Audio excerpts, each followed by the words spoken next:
There was a time when giants walked beneath endless skies, a time when the thunder of footsteps echoed across continents, and teeth as long as swords tore flesh under the golden light of dawn. The earth wore a different face then, younger, wilder, draped in forests so vast they swallowed mountains whole. Rivers carved paths through valleys where no human eye would ever witness their flow. The air was thick with the hum of dragonflies the size of eagles and the distant roar of predators whose names we now whisper in museums. It was the late Cretaceous, the age of Titans, the final chapter of a dynasty that had ruled for 165 million years. In this epoch, the continents themselves were strangers to their modern forms. What would become North America was split by a vast inland sea that stretched from the Arctic to the Gulf of Mexico.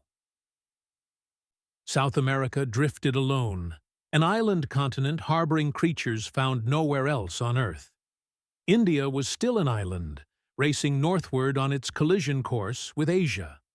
Antarctica was green, forested, alive with life that would one day be entombed in ice.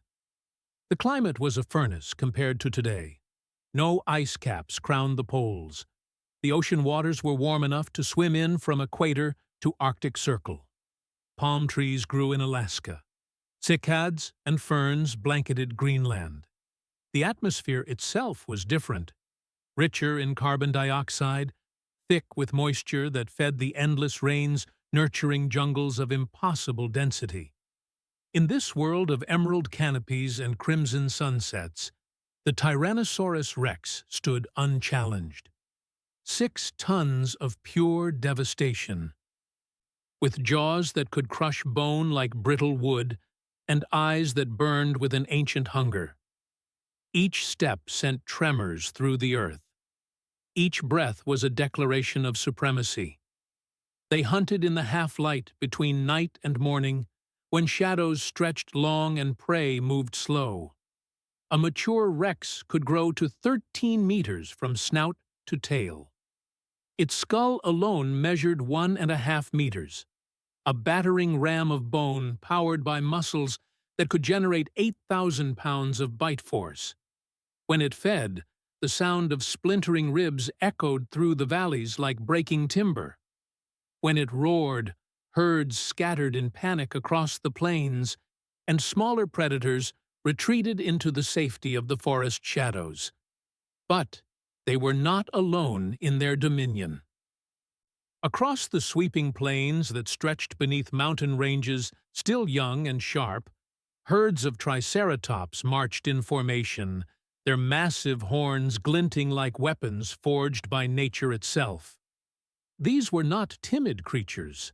A full-grown triceratops weighed 9 tons and bore a skull crowned with horns over a meter long. Their neck frills, though partly for display, were shields of solid bone. When threatened, they would lower their heads and charge like prehistoric tanks, capable of goring even a tyrannosaurus with calculated fury. In the skies above, Pteranodon soared on wings of leather and bone, riding thermals that rose from sun-baked plateaus. Their wingspans reached 7 meters, wider than any bird that would ever evolve. They were not dinosaurs, but something else entirely. Aerial reptiles that had mastered flight when dinosaurs still walked on 2 legs. From their vantage point among the clouds, they could see the curve of the earth, the glittering seas, the patchwork of forest and grassland that covered the continents like a living tapestry. And in the shallow seas that covered half the planet, Mosasaurus, serpents of the deep with teeth like daggers, ruled waters dark and cold. These marine monsters grew to 17 meters in length, their streamlined bodies propelling them through the water with terrifying speed. They hunted giant sea turtles, enormous fish, even other mosasaurs. Nothing in the ocean was safe from their tooth-filled jaws. This was a world in balance, savage yet perfect. every creature had evolved for millions of years to claim its place in an intricate web of predator and prey, herbivore and carnivore, hunter and hunted. The system worked with mechanical precision, refined by countless generations into something that seemed eternal. The massive Brachiosaurus, holdovers from the Jurassic period, stripped leaves from treetops that touched the clouds, their long necks allowing them to feed where no other herbivore could reach. Each individual consumed hundreds of kilograms of vegetation daily, mobile pruning machines that shaped the very landscape through their feeding. Their footsteps left prints that would fill with water and become pools where smaller creatures drank. Armored Ankylosaurus, living fortresses of bone and spike, grazed peacefully in the lowlands, their bodies protected by plates of dermal armor harder than modern bone. The club at the end of their tails, a massive ball of fused bone, could shatter the leg of any predator foolish enough to attack. They moved slowly, deliberately, secure in their near invulnerability. Packs of velociraptors moved through the undergrowth like living shadows, their intelligence glinting in eyes too knowing for mere beasts. Though smaller than popular culture would suggest, no larger than a turkey, they hunted with coordination and strategy. They communicated with chirps and hisses, working together to separate young or weak individuals from their herds. Their sickle-shaped toe claws could slash through hide and muscle with surgical precision. In the great river deltas, massive herds of Edmontosaurus, duck-billed dinosaurs, numbered in the thousands. They migrated with the seasons, following the rains and the growth of fresh vegetation. Their calls carried for kilometers, a chorus of honks and bellows that announced their presence across the landscape. Young juveniles stayed close to their mothers, learning which plants were nutritious and which were toxic. The forests themselves were alien to modern eyes. Flowering plants, angiosperms, had recently exploded in diversity, creating the first true forests, as we might recognize them. Magnolias bloomed in clouds of white and pink. Primitive roses climbed toward the light, but among them still grew the more ancient plants, towering conifers, massive ferns, cycads with their palm-like fronds. The canopy was a layered world where different species had carved out different niches, from the sun-drenched upper reaches to the perpetual twilight of the forest floor. The planet pulsed with life. Bees and primitive birds carried pollen on wings that had only recently learned to fly. Butterflies danced among flowers that evolved specifically to attract them. Ants built colonies millions strong. Termites constructed mounds taller than a human. In the rivers, crocodilians that would survive the coming catastrophe lurked beneath murky waters, unchanged and unchanging, perfect predators that needed no improvement. And in the dark spaces beneath rotting logs and tangled roots, tiny mammals scurried and hid, insignificant, overlooked, but already possessed of something special. They were warm-blooded. They nursed their young. They were adaptable, able to eat almost anything, survive almost anywhere. They numbered in the hundreds of species, from mouse-sized insectivores to badger-sized omnivores. By day, they hid from the dinosaurs. By night, they emerged to feed on insects, seeds, and carrion. They were waiting, though they did not know it, for their moment. Everything worked. Everything thrived. The sun rose and set on a kingdom that seemed eternal, as if the reign of reptiles might last forever, as if the turning of seasons and the migration of herds might continue unchanged until the stars themselves grew cold. But eternity is an illusion. All empires fall. All ages end. Yet above this symphony of life, in the vast and indifferent darkness of space, something ancient was falling. It had no name, no consciousness, no malice. It was simply there, a fragment of rock 10 kilometers wide, born from the violent collision of celestial bodies in a time before the Earth itself knew continents or oceans. For millions of years it had drifted through the void, silent and cold, obeying laws older than life. It passed through clouds of ice and gas. It tumbled past distant worlds. It circled the sun in an orbit that mathematics had written at the dawn of creation. This was no ordinary asteroid. It was a mountain torn from a larger body, a fragment of planetary formation dating back to the birth of the solar system 4.6 billion years ago. Its surface was scarred with countless impact craters, evidence of eons spent wandering through the shooting gallery of the inner solar system. It was composed of rock and metal, dense and heavy, spinning slowly as it traveled. For most of its existence, it had orbited peacefully in the asteroid belt between Mars and Jupiter, part of a vast ring of debris that never coalesced into a planet. There it might have remained forever, circling endlessly in the cold dark. But millions of years ago, something disturbed it. Perhaps another collision. Perhaps the gravitational pull of Jupiter, tugging at its orbit during one of the gas giant's passes. Whatever the cause, its path shifted. Slowly, imperceptibly, it began to drift inward. It crossed the orbit of Mars, then Earth's orbit. For a time, it seemed it might simply pass by, another near miss in the cosmic game of chance that had been playing out since the planets formed. The Earth had been struck before, would be struck again, but rarely by something this large, this fast, this perfectly aimed. And now, after an eternity of wandering, its path had intersected with a small blue world. The mathematics were inexorable. Gravity was already reaching out, pulling the asteroid toward Earth like a hand closing around prey. Every second, the distance decreased. Every orbit brought it closer. The two bodies, one vibrant with life, one dead and cold, were on a collision course that nothing in the universe could alter. The dinosaurs below could not see it, could not know that their sun, which had risen faithfully for 165 million years of reptilian dominance, would soon be blotted out by fire and ash. In a valley carved by ancient glaciers and now lush with vegetation, a triceratops calf nursed beside its mother, tail swishing contentedly.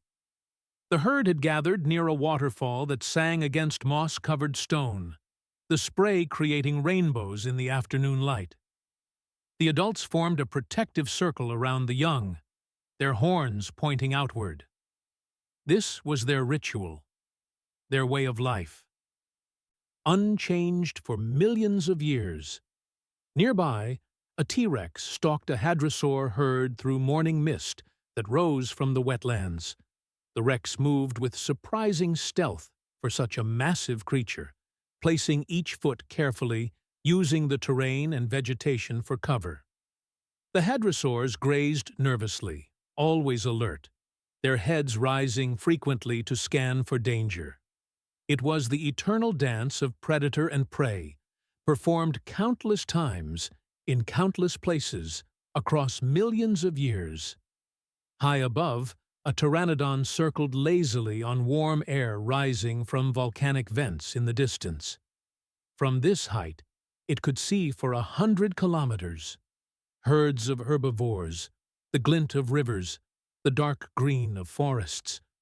The world spread out below like a map of paradise. The pteranodon called out, a sharp cry that announced its presence to others of its kind. The sky was its kingdom, and it ruled with wings of leather and hollow bones. In the coastal shallows, a young mosasaurus hunted among coral reefs that would one day become limestone cliffs. Sea turtles the size of cars paddled through kelp forests. Ammonites with shells 2 meters across drifted on the currents. Life teemed in every sunlit meter of water, in every shadow, in every crack and crevice of the reef. They were living their final hours, but they did not know it. How could they?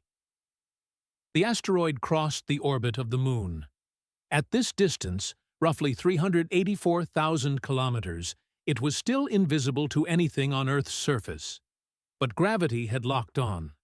The Earth's pull, weak at this distance but growing stronger with every passing moment, began to bend the asteroid's trajectory. What had been a near miss became a direct hit. Physics and fate aligned. The asteroid accelerated, falling toward the planet like a stone into a well, 70,000 kilometers per hour. Fast enough to cross the Atlantic Ocean in minutes. Fast enough that the air in front of it couldn't get out of the way. It entered the upper atmosphere, and the air before it began to compress, to heat, to ignite. At these speeds, atmosphere becomes a wall. The asteroid's surface temperature soared to thousands of degrees. The rock began to glow, first red, then orange, then white. A streak of light appeared in the daylight sky, growing brighter with every passing second. Animals across the planet paused mid-step, mid-hunt, mid-breath. Instinct older than thought whispered that something was wrong. Birds in mid-flight changed direction without knowing why. Herds of herbivores stampeded suddenly. Driven by panic they couldn't name, predators abandoned their hunts and retreated to their dens. Something fundamental in the order of the world had shifted. The sky began to glow with an unnatural light. In the valley where the Triceratops herd rested, the mother looked up, her small eyes trying to process what she was seeing. The light was growing brighter, as if a second sun was being born. Her calf pressed close to her flank, sensing her unease. Birds fell silent. The constant background noise of the Cretaceous, chirps, calls, buzzes, rustles, suddenly ceased. In its place came a sound like nothing that had ever been heard on Earth. A building roar that started as a whisper and grew louder with each passing moment. It was the sound of atmosphere being torn apart, of air being compressed until it screamed. The ground trembled with a vibration that came from everywhere and nowhere. It wasn't like an earthquake. This was different. This was a frequency that resonated with the bones, with the skull, with the liquid in the eyes. Animals swayed, disoriented. Some collapsed. Others ran in circles, unable to process the sensory overload. Then came the light, a brilliance that erased shadows, turned day into something beyond day, something that had no name because nothing like it had ever existed. The asteroid, traveling at 70,000 kilometers per hour, had become a second sun. In the final seconds, it grew from a star to a mountain of flame filling the entire sky.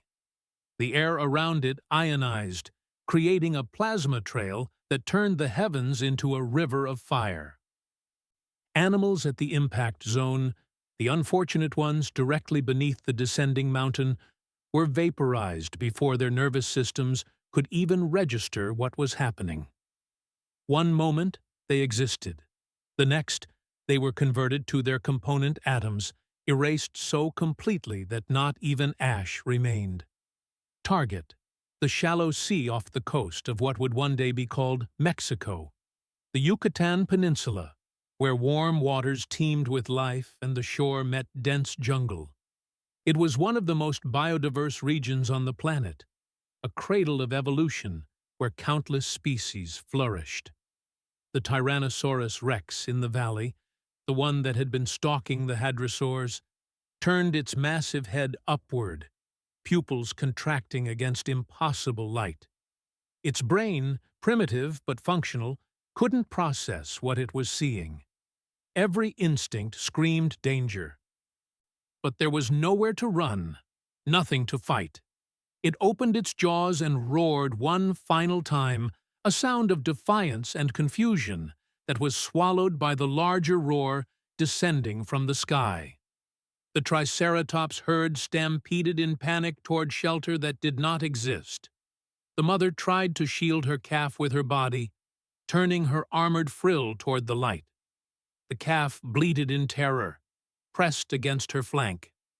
Around them, other members of the herd crashed through the forest, breaking trees, trampling ferns, driven by pure survival instinct that knew, somehow, that everything was ending. The pteranodons fell from the sky, their wings suddenly useless against the superheated wind that preceded the asteroid. The air itself was being pushed out of the way, creating a pressure wave that crushed and burned everything it touched. The pteranodons tumbled earthward, their hollow bones snapping, their wing membranes tearing, their final moments a chaotic spiral toward the ground. The asteroid struck the Earth with the force of 100 million nuclear weapons detonating simultaneously. To say it struck is almost misleading. It didn't so much hit as it did penetrate. The ocean didn't splash. It vaporized, turning instantly into superheated steam that shot into space at escape velocity. 10 cubic kilometers of water ceased to exist as liquid, becoming a pillar of steam that reached the edge of the atmosphere. The seafloor, exposed for a split second, rock that had been under hundreds of meters of water since the Cretaceous began, melted into liquid glass. The temperature at the impact site exceeded that of the surface of the Sun. Rock, water, and asteroid material fused into a new substance, a mixture of Earth and space compressed beyond recognition. The planet's crust folded like paper. It didn't crack or break. It flowed, the solid rock behaving like liquid under the incomprehensible pressures. A crater began to form, growing outward at supersonic speed. The walls of the crater were molten, glowing white-hot, thousands of degrees Celsius.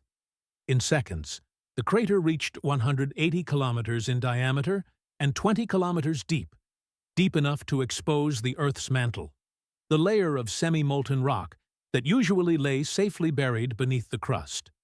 Molten rock erupted upward in a curtain of magma that reached the edge of the atmosphere, 100 kilometers high. This ejected material, trillions of tons of vaporized rock, ocean, and asteroid, was thrown into ballistic trajectories. Some of it achieved escape velocity and left Earth entirely, carrying with it pieces of the Cretaceous that would drift through space forever. Some of it fell back to Earth on the opposite side of the planet. Most of it went up and came back down as a global rain of fire. A shock wave of compressed air, moving faster than sound, expanded outward in a perfect ring of destruction. This wasn't wind. This was a wall of solid air, compressed until it could shatter stone.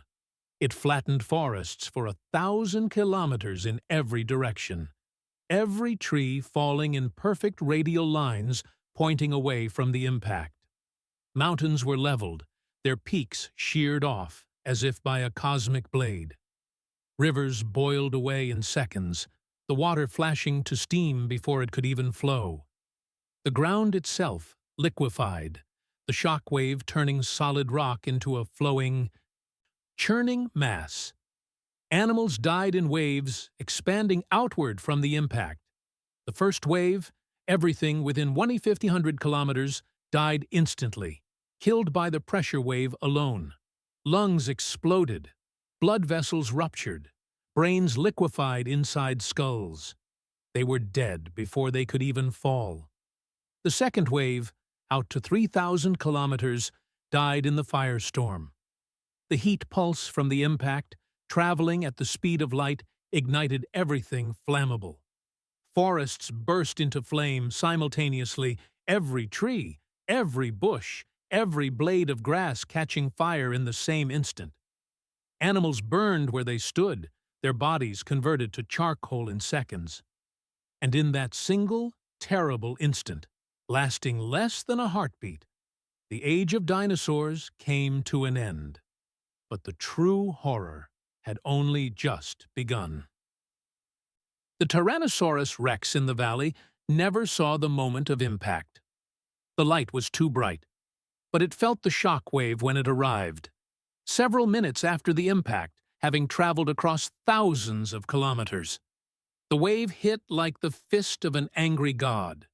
Trees that had stood for centuries were uprooted in an instant. Boulders the size of houses were thrown through the air like pebbles. The T-Rex itself was lifted off its feet and hurled backwards, its massive body as helpless as a leaf in a hurricane. The Triceratops mother and her calf were crushed beneath a falling cliff face, tons of rock brought down by the shaking earth. They died together, the mother's last act to shield her baby, even though nothing could save them now. The pteranodons were already gone, incinerated by the heat pulse, and overhead, the sky began to change. The blue was fading, replaced by an angry orange-red. The sun, the same sun that had nourished life for billions of years, was disappearing behind a curtain of dust and debris that was spreading around the entire planet. The impact released more energy than all of Earth's volcanoes erupting simultaneously for 1,000 years. 1 billion tons of rock and water were thrown into the sky, where they would circle the globe before falling back as a rain of fire that would set the entire planet ablaze.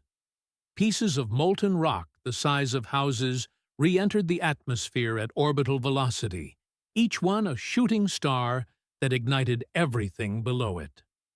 The sky became a continuous sheet of fire. Within hours, 70% of the world's forests were burning.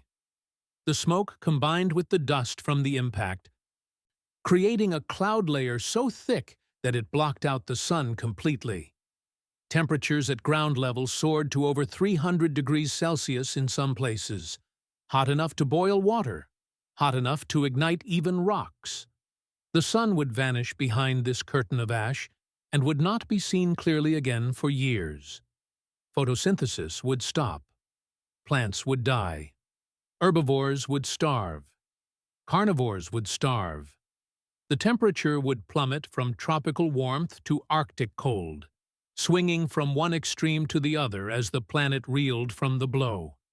And in the darkness and the cold and the silence that followed, 75% of all species on Earth would starve, freeze, and disappear forever. The dinosaurs, which had survived mass extinctions, climate changes, the rise and fall of seas, would be gone. The pterosaurs, rulers of the sky for 150 million years, would vanish. The mosasaurs and plesiosaurs, the ammonites, the giant sea turtles, all would go extinct. Only the small would survive. Only the hidden. Only those that could eat anything, live anywhere, endure anything. The mammals in their burrows, the crocodiles in their rivers, the birds, the only dinosaurs that would survive, in their nests. They would inherit the ashes of a dead world. And from those ashes, everything would change.